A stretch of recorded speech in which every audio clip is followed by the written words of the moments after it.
Hello, everyone. Thanks so much for joining me here today as we get to talk about one of my favorite subjects, comic books. My name is Jose. I love comic books. I love talking about them, and I love sharing them with you. Feel free to follow me on social media if you would like. Links are in the description below. I've also posted a link to the DC fan set that I have plot synopsis and character bios for this issue. So we are going to be doing a bit of a retelling here. Batman Annual 14 from 1990, cover by Neil Adams, and it is essentially a retelling of the origin of Two-Face.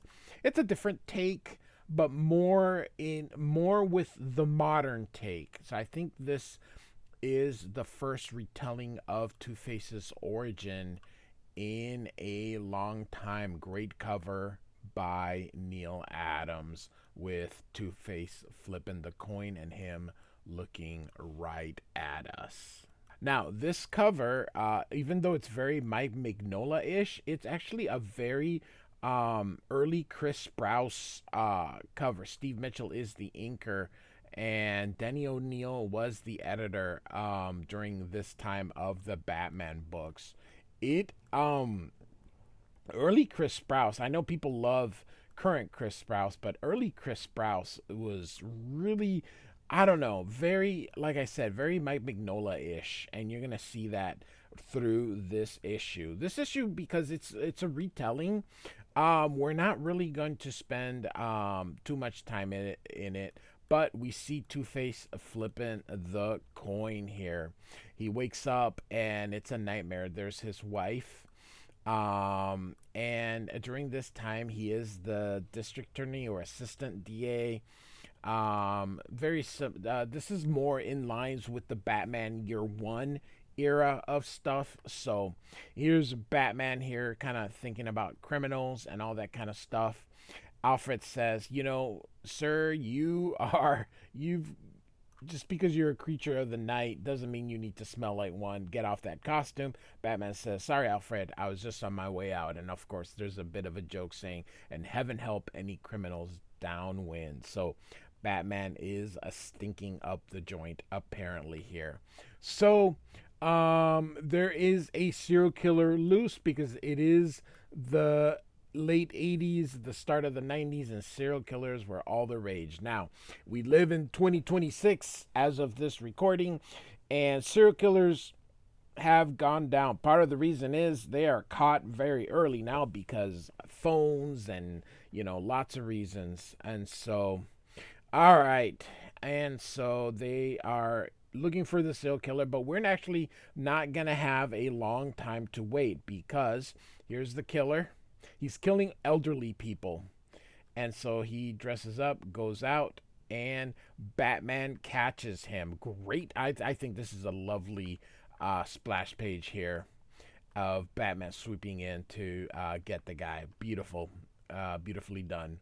And Batman gets him, and the dude confesses everything to Batman. Of course, Batman is not the law, so he tells him who he is, Dr. Rudolph Klemper, and he confesses everything to Batman.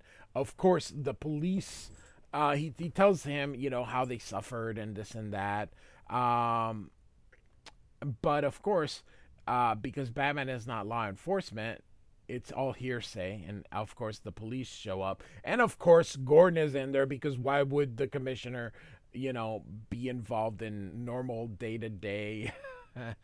One of the things I really like modern it is that Harvey Bullock and Renee Montoya have kind of replaced Gordon as the beat cop because he is the commissioner. There's zero way a police commissioner would be doing all these things, but we're still in this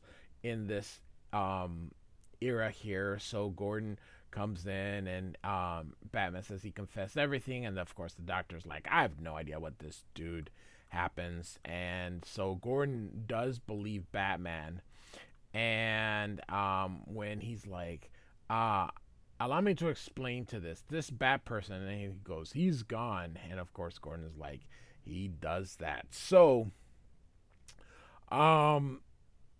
Yeah, again, a commissioner wouldn't be doing that. So the cops attack him. They're like, "How could you do this? This was brutal." And so they arrest him for suspicion. And Batman says he admitted everything. He enjoyed him, put him away. And of course, Gordon tells him, it's about what we can prove. By the way, oh, I shouldn't have said. You know what? I said commissioner. He was not the commissioner during this time. Oh, damn it! I forgot. I just said that this is an early story, and he he is a captain during this time. But I still don't think captains. Or is he a lieutenant? Was he a? I don't know. So anyway, he is not police commissioner during this time. So, all right, here's Harvey Dent, and Batman's sitting in there, but in the trial we'll see him undercover. Right here is Batman, and he's like, "There's just no evidence." So, um, basically the motive is this: the defendant is unstable. From his childhood, he has exhibited hostility towards senior citizens, and that on the night of the nursing home, he had no reason to be in the vicinity of the home save one, which is murder. That's it. And so they're saying 60 counts of murder, but everybody knows, even Dent, that that's it. And so we go to Gordon, who's contemplating killing the guy. Batman is like, that's not a good idea. And he's suggesting Batman should do it because he is a vigilante. And Batman, of course, like, I don't kill. And so he's like, we just don't have sufficient evidence. Um, and so, yeah, that's sort of it. And Gordon's like, I'm not suggesting you go kill him. And then he asks, what are you suggesting? And it's like, there has to be another way. And so um, they're asking, if he would uh, give up being Batman and join the police. He's like, no, can't do that. But he does believe there has to be another way. So Batman leaves. Again, we sort of know all this. And so Gordon comes home. There's his wife, and there's a note saying Harvey Dent called. And so the next day, they declare him not guilty. The jury erupts. Um, and so Harvey goes into the judge's chamber where he is. And he tells him, of course, that the reason he was able to um, lie and all that stuff in the lie detector, and he never cracked, is because he has a split personality. There's the doctor, and then Rudy. Rudy, of course, is the killer. So the doctor can, feign ignorance while Rudy does all the killing. Setting up, of course, Harvey Dent. And so the doctor throws in a party later that day, and he is going to go to sleep. Someone comes in. The phone rings, and he says, I've taken your advice. That is, of course, Harvey Dent. And Harvey Dent kills the dude. And at least that is the implied happens. And so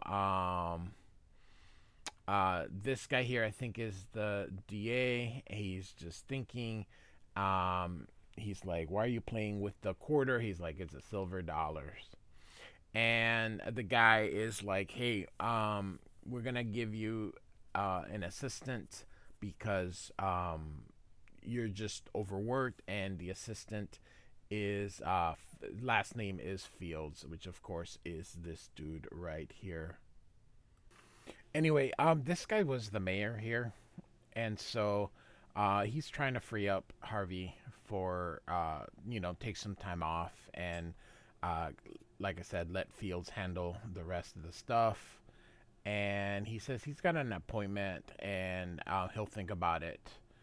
And he, of course, says, don't think about it too long. This is an election year, and Fields is always smiling. And you're going to see in the future. So Harvey's appointment is what sort of was in Batman Year One with Frank Miller, where he's gonna be meet Batman with Gordon, and Batman has been watching them, and so he finally comes in. We pretty much know the whole stuff. He wants to work with Batman, not against Batman, and so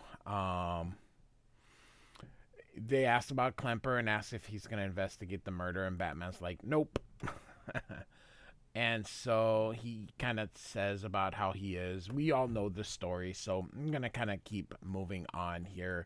It's a lot of pages here, but Chris Sprouse draws this beautifully. Like I said, it's very early Chris Sprouse here. And so they offer to all three work together. Batman says, I'll be in touch. So here comes part two. And now it's been 4 weeks.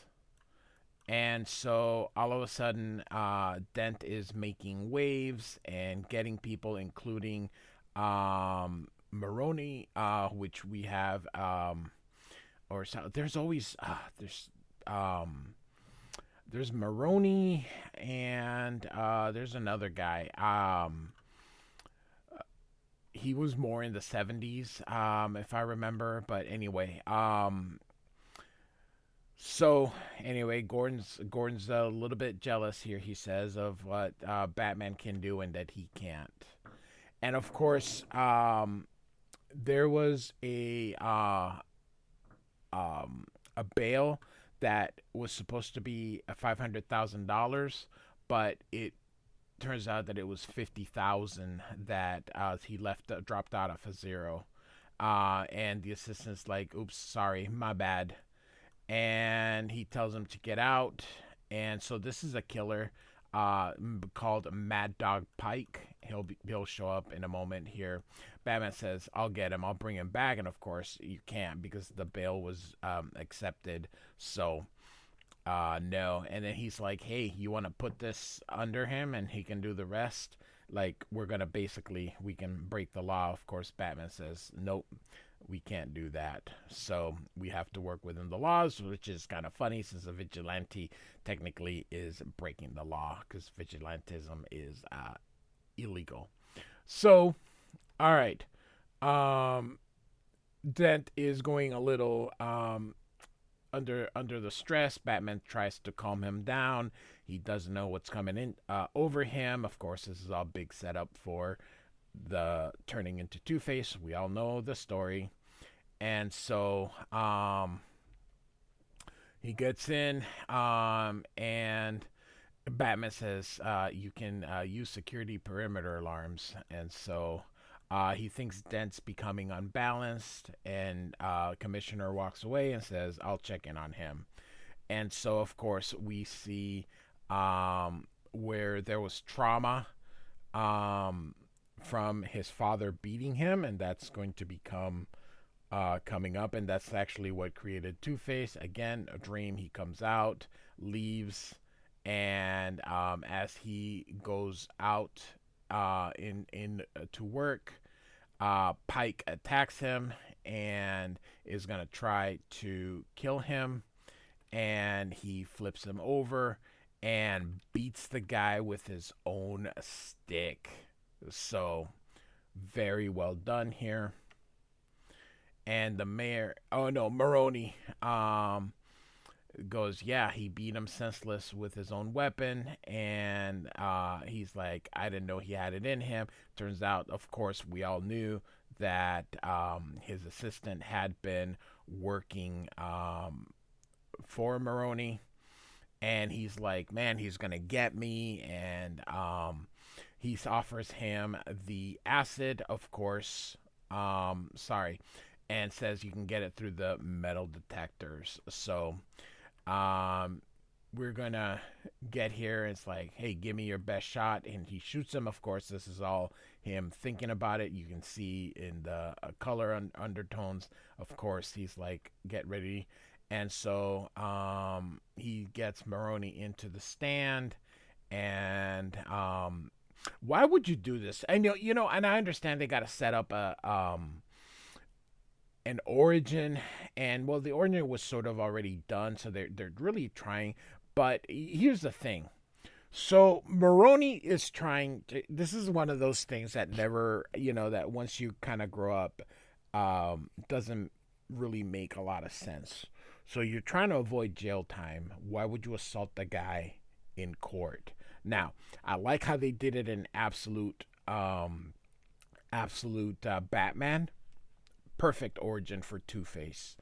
Um, but this one just sort of, and I know that it's just always been done this way, and the orange, so they're trying to keep it. But Moroni grabbing the acid and the fake and tacid, just what? How is he gonna avoid jail like this? Isn't this another form of assault? Probably isn't this like a 20-year thing? You're trying to avoid getting out of jail, so are you really gonna do this? No, probably not. I understand comic books, and we're trying to, but it just makes no sense. And then here they he threatens them, so then they shoot him. What? What is the point? You know what I mean? So I don't want to go to jail, so I'm gonna assault the guy, and then I'm gonna get killed. I don't know. So, as I mentioned, Absolute Batman does a better job with the origin of Two Face, where he was attacked by Bane, and Bane kind of forces him to turn into Two Face. That is much better than this. I think that as of now, I don't think they have reworked his origin, but I would like to see a more accident. I don't know, something else.